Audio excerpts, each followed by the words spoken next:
This is the new Volkswagen T7 California camper van. While the previous California was actually built on a van platform, this new one is based on a car platform. It's essentially a stretched, elongated, bigger version of a Volkswagen Golf. So has moving to a car-based platform meant that this new T7 is just so much better for long distance holidays? To find out, I'm going to give you a detailed demonstration of this vehicle's functionality. Oh, my finger! I'm also going to compare every key feature of the new California to that of its predecessor. And we'll find out if we've made progress or things have taken a step back. Isn't camping so much fun? I'll also see what their beds are like for sleeping in and compare how they drive, but some aren't. I'm Matt Watson and you're watching Car Wow Has Gone Camping. What a lovely day for it. Let's just start this video by talking about the design of the new VW California before we get into the interior functionality. The face of it is quite similar to the ID Buzz, so it's more modern looking than the old car, sorry, the old van, because the last one was based on a van, this is based on a car. And you have a full length light strip here which illuminates at night, and you've got modern headlights in this car and various panels for your driver assistance systems. Moving down the side, wheel sizes start at 16s, rising to 19s. And you'll notice this is where it gets a little bit more car-like with the shapes in the body panels. Oh, and look, as well as a rear door on the driver's side, there's also one here. More on that in a bit. No, shut. Didn't want to do that, did it? Anyway, moving to the back here, you've got your some badging here, and as with the previous generation, you can get different colour schemes and you can spend quite a lot of money personalising your own VW California. At the back, once again, it's kind of slab-sided like a van, but we have some kind of, look, a bit of a roof spoiler and some more modern tail lights than before. But really, that's not the interesting thing on this vehicle. It's what they've done to the inside that really matters. Right, let's get into the good stuff about the new VW California and the reconfigured interior. And what I'm going to do is actually talk you through various stages and sections and compare it to the previous version so you can see the difference, and we'll figure out whether this new one is much better. And the first thing I want to show you is this, so stay there.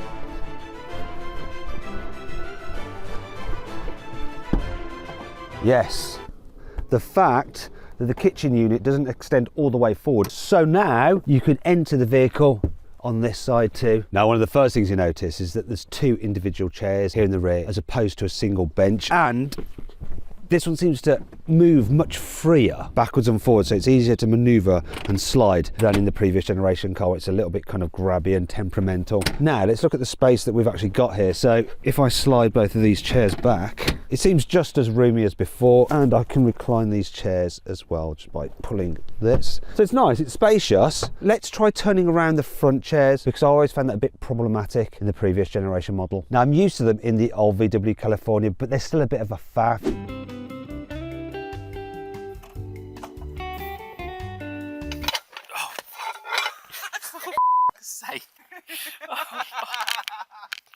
Let's see if I can do this without ever seeing how it's supposed to be done. So this might be a thing to make it rotate. Now there is no handbrake, so I don't have to worry about that. Okay. That's operator error, but I guess move that a bit more like that. Yeah, that is easier. Now I'm going to put the roof up to create some more space. Now on the T6, this part that you have to open first to allow the roof to go up has a concertina. I've always been worried about breaking it, but this is just one piece unit, so I'm not bothered about that. And on the T6, you would operate the roof using a panel up here, whereas now I just have buttons there, so. Right, that's up. Now what I'm going to do is lift that up, and so I have standing room, and that brings me on to the kitchen area. So in order to create this ability to walk through the entire van, they've shortened the kitchen area. So on the old T6 you would have two gas burners and then a sink and a fridge on the other side, so it's a much bigger unit. Here we've only got one gas burner. I do see a slight problem with this setup. Wait, I'll just show you the sink while we're at it. Oh. That's got some power. Oops, no, let's not do that again. Can you spot what the problem is? So I want to do some frying. I can stand up here, but the seat's in the way, or I can sit down and fry. Bit of a lazy chef. However, I'm going to show you something which means that's not necessarily such a problem. I can fully remove these seats, if I can just find out how to do it. It's actually quite easy to do. They're not the lightest though, they're over 20 kilos, so you've got to watch your back. Jack, younger person.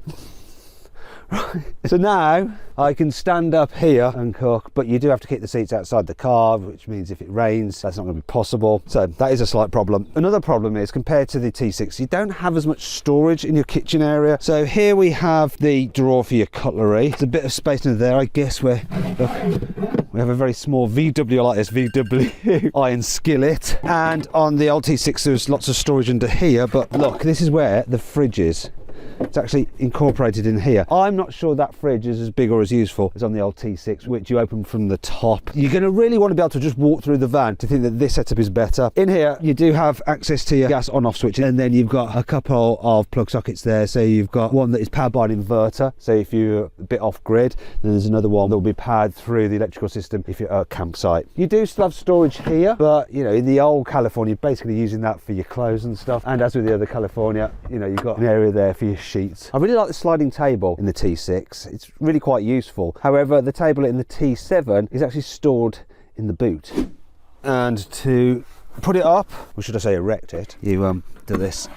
Now the table operates in a very similar fashion to the extra table you have concealed in the sliding door in the T6. So the problem we have here is that if you want a table outside like this, you can't then have a table inside the vehicle. It just somehow doesn't seem like such a natural fit. Can you see? I don't know, this smacks of cost saving to me. Much prefer the sliding table in the T6. I'll tell a lie, there is a second table, but it's here. So you pull this up, pull that down, slide that out, slot that in, and voila. Now this is fine for a little drinks table, or maybe for chopping vegetable and stuff like that, but I'd rather have the sliding table of a larger size on the inside, and then maybe use the exterior table for this purpose. I'm not sensing that newer is necessarily better right now. To make the lower bed, the first thing you do is take the headrests out, rotate them. Then you pull this lever, push that down, then you push that back, like that. So that is not very comfortable, and it's not, is it? But then you have this mattress here. So I undo the clip, and now I position this. So this folds down like so, and because this base is solid, it covers the gaps. So actually when you lie on it, let's give it a go, it does feel pretty comfortable. You know, I could easily sleep on this. In some ways, I think it's a bit more comfortable than its predecessor, unless you have two people sleeping here. You see, it's 106 centimeters across. In the T6, you had 115 centimeters of width, and that extra 9 centimeters does make a difference. So, sorry, once jumping in here, it's just that little bit more cozy for two, isn't it? You know, like, he doesn't like it much in the other one, but he particularly despises it here in the T7. Now let's check out the upstairs bed. I'm just going to jump up here. It's a similar story as it is with the downstairs. So it's slightly narrower up here than in the T6, so it's 114 centimeters across as opposed to 120 in the old van. It's also slightly shorter, but both are over 2 meters, so you don't really worry about that. But these new mattresses do feel a little bit more substantial than in the old T6, but that could be because those have just been used a lot more. Let's just try it with my sleeping partner.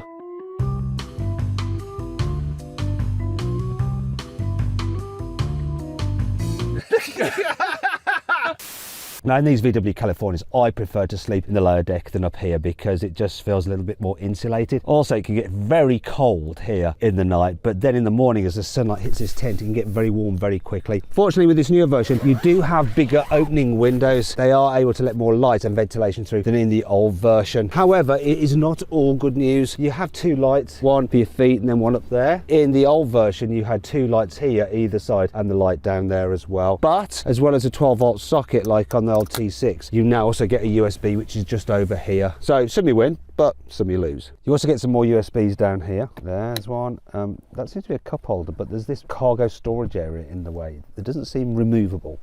However, ow! Let's see what's inside it. In here, that's probably a good place to store your socks and your pants and stuff. Then we have a net. It's nice of her to come along, isn't it? Obviously to stop your cargo sliding around. And there's these two other things in here.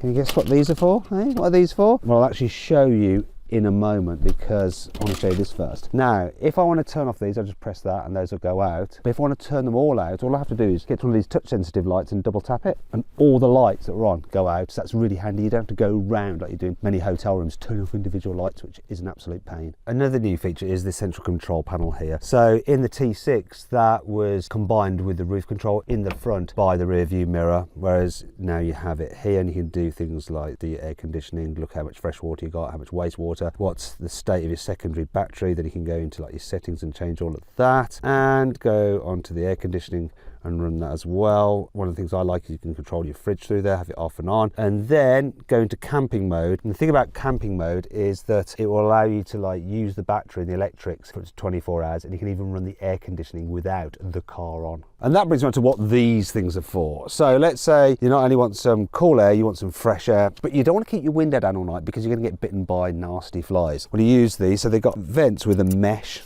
So you take this, you wedge that up, and then oh, my finger! There we go. I made it look harder than it needed to be. Here at the boot, the actual load capacity seems similar to the T6, but there are some changes. First of all, this. So if you look here, you have your outlet for your shower and then your actual cold water input there. On the T6, that was on the outside, next to the electrical input as well, which in some ways makes sense, but it does mean that it needs to be locked on the outside. Here it doesn't. I think overall it's probably better to have it on the outside, so you don't have to keep raising the boot if you want to fill it with water. Then when we go in here, this cupboard, that's where your shower head is kept. Now, unlike with the T6, where you can slide this part back to get easier access, you can't here, so it's a bit more awkward to deal with these things. Like 2 panels there, and then you can get your shower head out there and then attach it onto here. Kind of works. Where do you hang that? Where do you hang it? There's a place where you hang it, I'm sure. You're bound to hang it somewhere, aren't you? Where do you suppose you hang that? For this new T7, access to the gas bottle is easier than on the T6 because now there's a separate door for it here. Look, da, da, da, da. And there we go, it's in there, which is easier than undoing the screw top lid to access it from the top like in the old T6, so that's a win. Another benefit of the T7, which I think is linked to the fact it's now based on the car, is that you access the fuel filler cap like this, whereas on the old T6 you have to open the front passenger door to uncover the fuel filler cap, and that's just a bit more annoying. Another benefit of the new T7 over the T6 is that you can choose which side to have your awning on, whereas it always has to be on the right hand side of the old T6, whereas here we've got it on the left hand side of the vehicle. I also like the fact that the actual winder for the awning is mounted within the awning itself, whereas in the old T6 you have to go get it out of the drawer underneath the back seat. So use this key to unlock that and then you should be able to remove it. Should, he says. There we go. Look, oops, sorry Volkswagen. Let's get in and wind it. You do need an assistant to help you with this. The actual winder itself is a little harder to use though than on the old one, just because of the mechanism at the end here. And then we'll do, I hate this, it always hurts your fingers. This boy, take it down, and you lock it in place like that. Is that about right? Sort of. Get the idea. Thanks, Jack. I put my awning up and my van in the wrong place. I've got to move it all. Another thing that hasn't changed is this, the picnic seats. Although the way they're held in is slightly different. In the old T6 you have some catches, which are actually easier to operate than these Velcro straps, but the chairs themselves are pretty much the same. Isn't camping so much fun? The blinds in this new T7 California in the back part of the vehicle are very easy to use. Look at that. So simple. I think they're better actually than in the old T6. For the front side windows you have these blackout blinds with magnets in them, so it just fits easily around the window. Once again, easy to fit. The windscreen seems a little bit more complex. You need to provide structure for it using this. I really don't know if I can be bothered. Right. I may as well have just bought a car with a tent. A few moments later. Right, now let's get it in the car. More moments later. Actually, I think it's probably slightly better than the system in the old T6. It just does a better job of keeping the light out, although it's a mild faff to do. Now let's check out the cockpit of this new T7 California. So there's something straight away I don't like compared to the old car, and it is this, the infotainment system and how all the climate controls are through these buttons or through the screen. Whereas in the old vehicle, you had physical knobs and dials, which was good. Everything else though, on this latest model is an improvement. So the digital driver's display is just slightly better with more information. I like the fact that you don't have a big gear selector or that manual handbrake anymore, because you've got an electronic parking brake and the gear selector is just there, so it's very easy to operate and it frees up all this space here. Then you have some cup holders down here, got a wireless charging pad there, you've got 12-volt socket in there as well. You've got an alright sized glove box, you've got a covered second glove box here, and you've got another cubby hole up here. Now come on, as well. Huge door bins, and the driving position is pretty good. I love these armrests, but you had these in the old T6 as well. And the steering wheel feels nice and expensive and car-like, and so do the control stalks. And thankfully, you don't have the touch-sensitive controls on the steering wheel like you have on the Volkswagen Golf. You've got old-fashioned buttons, which are just much easier to use. So I'm glad that they've done that. And overall, it looks pretty nice and car-like. And while the materials are all hard and plasticky, they look good and feel fairly robust. Oh, and I forgot, look, I can open the rear doors by pressing these buttons, which is handy if you've just let one go.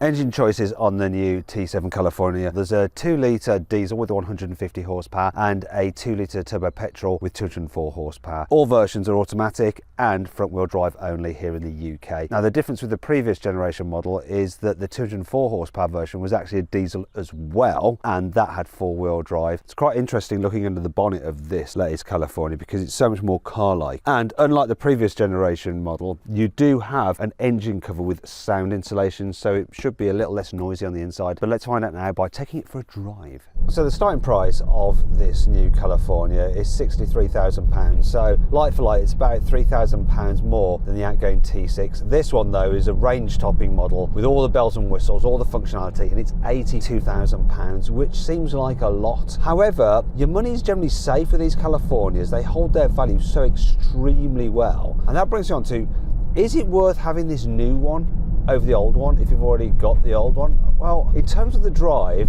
I am noticing the benefit from being based on a car platform. It just seems a little bit smoother as it goes down the road, a little less jiggly, though there is still vibrations coming through the cabin when you hit bigger bumps. In terms of rattles, you do get rattles in these kind of things just because of all the trim. And interestingly, this one here, can you hear that rattle? It's coming from up there. This new kind of panel, I think it's a bit more squeaky. That T6, I drove it and it's done 18,000 miles, and I don't think it's really any more rattly than this one, but it doesn't feel quite so smooth. The steering is slightly more responsive in this as well. It just feels a bit more car-like to drive based on the fact that Volkswagen has built it on a car platform. So I think that if I could get that squeak fixed, I would definitely prefer driving this over a longer distance. But would I prefer it overall to live with and camping than the old T6? Well, in some ways, I think the changes haven't been an improvement. Some are, but some aren't. There's always things sliding around in the California. And that's the issue. I don't think the actual living space is quite as good. I miss that extra slide out table. I prefer the set out of the kitchen in the previous generation model. However, I haven't owned and lived with one of these things, and that is the biggest test really. But from just checking out the functionality, I'll probably just stick with my T6 if that's what I already owned. But if I was in the market for one of these, would I buy a used California or a new one? That is a trickier question. So it would all depend on the price differential and the amount of warranty you've got. But I don't think that this new one is a definite no-brainer to get over the old one. So there's been some progress, but there's been some backward steps as well. Anyway, I hope you enjoyed the video. If you did, give it a like. If you want to watch some other videos, click on the video windows. And of course, if you want to see how much you can save on your next car, click on the CarWow logo. Thanks for watching.